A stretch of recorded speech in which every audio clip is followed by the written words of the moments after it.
Al-Quran adalah kitab suci yang diturunkan sebagai petunjuk hidup bagi umat manusia, mengandung ajaran yang memimpin ke jalan keselamatan dan kebahagiaan.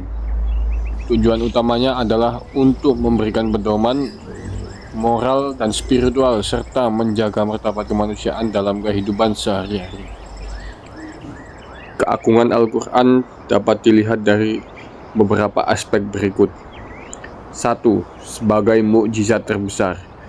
Al-Quran adalah mukjizat yang tidak bisa ditandingi oleh manusia maupun jin. 2. Petunjuk bagi kehidupan.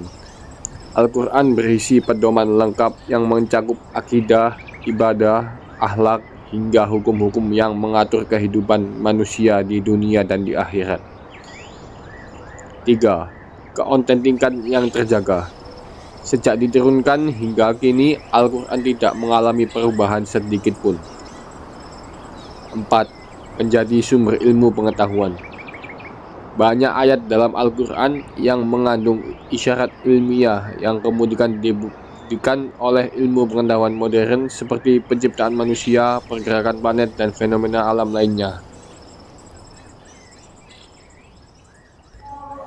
Tujuan diturunkannya Al-Quran kepada umat manusia. Pertama, sebagai penunjuk dan rahmat. Al-Quran diturunkan sebagai rahmat bagi umat manusia, memberikan petunjuk yang jelas untuk membedakan antara yang benar dan yang salah. Kedua, sebagai pedoman hukum dan kehidupan. Al-Quran memberikan aturan dan hukum yang mengatur kehidupan manusia, baik dalam aspek ibadah, sosial, ekonomi, maupun politik. 3. Menyempurnakan kitab-kitab sebelumnya. Al-Quran diturunkan untuk membenarkan dan menyempurnakan kitab-kitab sebelumnya seperti Taurat dan Injil dengan membawa ajaran yang universal dan abadi. 4. Sebagai rahmat bagi seluruh alam. Allah Subhanahu wa Ta'ala menurunkan Al-Quran sebagai bentuk kasih sayangnya kepada seluruh makhluk agar mereka mendapatkan petunjuk dan kebahagiaan di dunia maupun di akhirat. 5. Memberikan peringatan dan kabar gembira. Al-Quran memberikan peringatan tentang akibat perbuatan buruk serta kabar gembira bagi orang-orang yang beriman dan beramal soleh. Interaksi ideal dengan Al-Quran bukan hanya sekedar membaca, tapi mencakup pemahaman, penghayatan, dan pengamalan dalam kehidupan sehari-hari. Berikut adalah bentuk-bentuk interaksi ideal yang seharusnya dilakukan oleh setiap muslim. Yang pertama, tilawah. Definisi tilawah di sini yaitu membaca Al-Quran dengan tartil secara perlahan dan sesuai dengan kaidah tajwid, di mana sudah tercantum dalam Al-Quran yang artinya, dan bacalah Al-Quran dengan tartil. Cara menerapkannya yaitu yang pertama, mempelajari ilmu tajwid agar bacaan sesuai dengan makhraj dan hukum bacaannya. Yang kedua, melatih diri membaca dengan khusyuk dan tidak terburu-buru. Yang ketiga, menggunakan waktu khusus setiap hari untuk membaca, meskipun hanya beberapa ayat. Yang kedua yaitu tadabbur. Definisi tadabbur di sini yaitu merenungi isi Al-Quran agar dapat memahami pesan dan hikmah di balik ayat-ayat Al-Quran, di mana sudah tercantum dalam Al-Quran yang artinya, maka apakah mereka tidak mentadabburi Al-Quran ataukah hati mereka telah terkunci? Cara menerapkannya yaitu yang pertama, membaca terjemahan dan tafsir untuk memahami makna ayat yang dibaca, mengaitkan ayat-ayat Al-Quran dengan kondisi kehidupan sehari-hari, menghadiri kajian tafsir untuk memperdalam pemahaman. Yang ketiga ada hifz. Definisi hifz di sini yaitu menghafal ayat-ayat Al-Quran agar selalu melekat dalam ingatan dan hati manusia, sebagaimana sudah tercantum dalam Al-Quran yang artinya, sesungguhnya kami yang menurunkan Al-Quran dan kami pula yang akan menjaganya. Cara menerapkannya yaitu memulai dari surat-surat pendek sebelum beralih ke surat-surat yang lebih panjang. Yang kedua, melakukan murojaah atau pengulangan hafalan secara rutin supaya tidak lupa. Dan yang ketiga, menggunakan metode talaki atau belajar membaca dan menghafal dengan guru langsung supaya hafalan lebih kuat. Yang keempat adalah amal. Definisi amal di sini yaitu menerapkan ajaran Al-Quran dalam tindakan dan perilaku sehari-hari, sebagaimana sudah tercantum dalam hadis yang artinya, sebaik-baik kalian adalah yang mempelajari Al-Quran dan mengajarkannya. Cara menerapkannya yaitu yang pertama, menggunakan Al-Quran sebagai pedoman dalam kehidupan sosial, ekonomi, dan politik. Yang kedua, menerapkan akhlak mulia yang diajarkan dalam Al-Quran. Dan yang ketiga, berusaha menjauhi larangan yang disebutkan dalam Al-Quran, atau kita menanamkan sifat takwa kepada Allah. Yang kelima, dakwah. Definisi dakwah di sini yaitu mengajarkan Al-Quran dan menyampaikan pesan-pesannya kepada orang lain agar lebih banyak yang memahami dan mengamalkannya. Sebagaimana sudah tercantum dalam Al-Quran yang artinya, serulah manusia kepada jalan Tuhanmu dengan hikmah dan pelajaran yang baik. Cara menerapkannya yang pertama yaitu mengajarkan cara membaca Al-Quran kepada orang yang belum bisa. Yang kedua, menyebarkan pemahaman Al-Quran melalui kajian, media sosial, atau tulisan. Yang ketiga, menjadi contoh nyata dengan akhlak yang mencerminkan ajaran Al-Quran.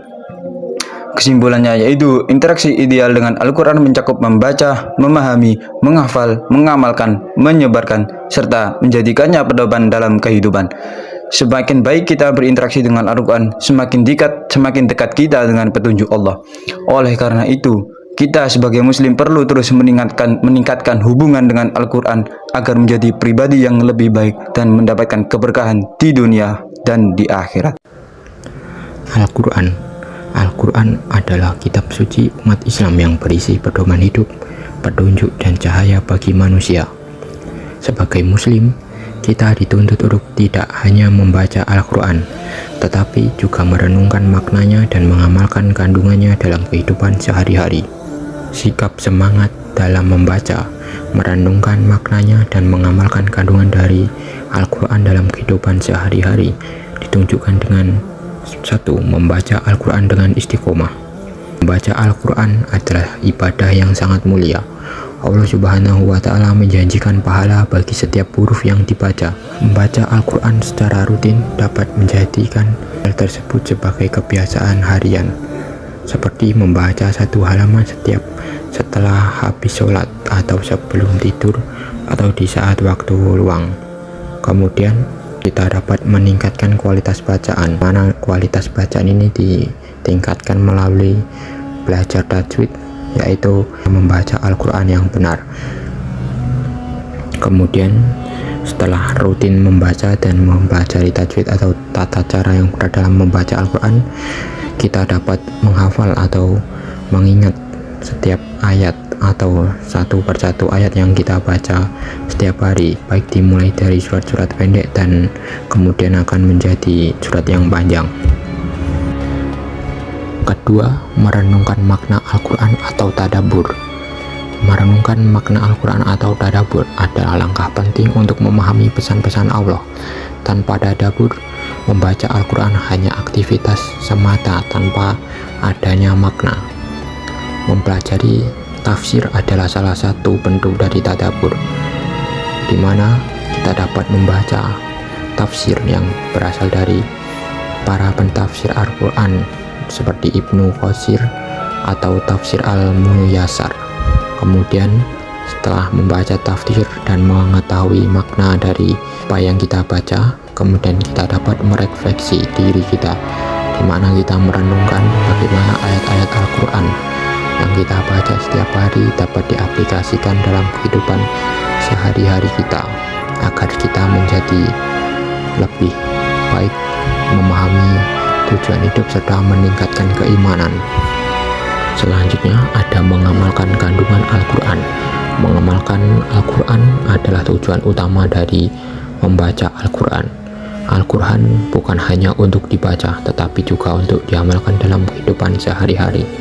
Contoh, kita menerapkan nilai-nilai Al-Quran dalam kehidupan sehari-hari yang sesuai dengan surat-surat yang terdapat dalam Al-Quran, seperti menjadi pribadi yang jujur dan amanah yang sesuai dengan surat Al-Baqarah ayat 42, perintah berbuat baik kepada orang tua sesuai dengan surat Al-Isra ayat 23, menjaga silaturahmi yang sesuai dengan surat An-Nisa ayat 1, kemudian menjadi teladan kelompok yang kita pimpin seperti dalam surat An-Nisa ayat 58, dan yang terakhir yaitu menyebarkan kebaikan, di mana kita mengajak orang lain untuk membaca, memahami, dan mengamalkan Al-Quran melalui dakwah atau kegiatan sosial. Nah, untuk melakukan atau mengamalkan sikap-sikap di membaca Al-Quran, tadabbur, dan mengamalkan nilai-nilai yang ada dalam Al-Quran, terdapat langkah praktis untuk menunjukkan sikap bersemangat dalam 3 hal tersebut. Yang pertama yaitu membuat jadwal rutin, di mana kita menyusun jadwal harian kita untuk membaca Al-Quran, entah dalam satuan waktu atau satuan halaman. Yang kemudian kita mengikuti program keagamaan seperti mengikuti program tahfiz, kajian tafsir, tadarus Al-Quran, taman pendidikan Al-Quran, dan lain-lain. Dan kemudian kita menggunakan teknologi, di mana kita dapat menginstal atau memasang aplikasi Al-Quran di smartphone atau gadget kita untuk memudahkan kita membaca dan mempelajari tafsir dari Al-Quran. Dan yang terakhir, kita dapat menciptakan lingkungan yang mendukung, di mana kita dapat menjadikan rumah atau lingkungan terdekat kita sebagai tempat yang nyaman untuk membaca Al-Quran, mengamalkan nilainya. Peran dan fungsi masjid. Masjid bukan hanya sebagai rumah Allah dan tempat sholat, tetapi masjid juga merupakan pusat kegiatan untuk umat muslim. Contoh seperti 1. Sebagai tempat ibadah, di mana masjid sebagai tempat utama untuk melakukan sholat berjamaah dan ibadah lain seperti sholat 5 waktu berjamaah, sholat Jumat, dan melakukan iktikaf. Kemudian masjid juga dapat menjadi sebuah pusat pendidikan, di mana masjid dijadikan tempat untuk belajar agama dan ilmu pengetahuan, seperti diadakannya pengajian rutin setiap malam Jumat atau hari-hari tertentu yang membahas tentang tafsir Al-Quran. Kemudian dapat dilakukan juga untuk kelas belajar membaca Al-Quran di dalam masjid.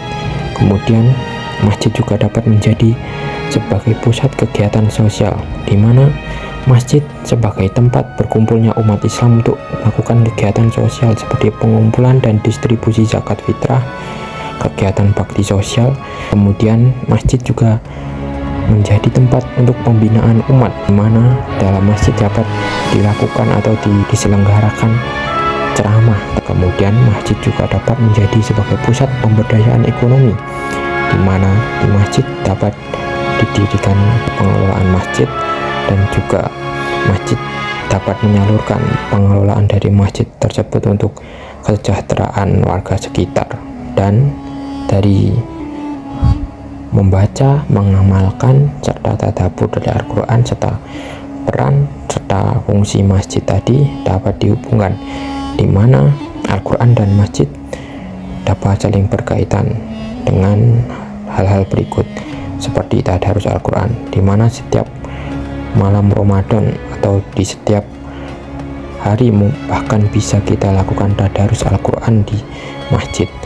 Kemudian ada kajian tafsir, di mana masjid pasti menyelenggarakan kajian tafsir untuk membahas makna ayat-ayat Al-Quran secara mendalam. Kemudian ada program tahfiz, di mana masjid selalu membuka kelas tahfiz untuk anak-anak maupun dewasa dengan target menghafal beberapa juz. Kemudian ada ceramah, di mana dalam khutbah dan ceramah ini sering mengangkat tema-tema tentang pentingnya membaca dan mengamalkan Al-Quran dalam kehidupan sehari-hari dan melalui tafsir dari Al-Quran tersebut, entah melalui dalil maupun kitab-kitab lainnya.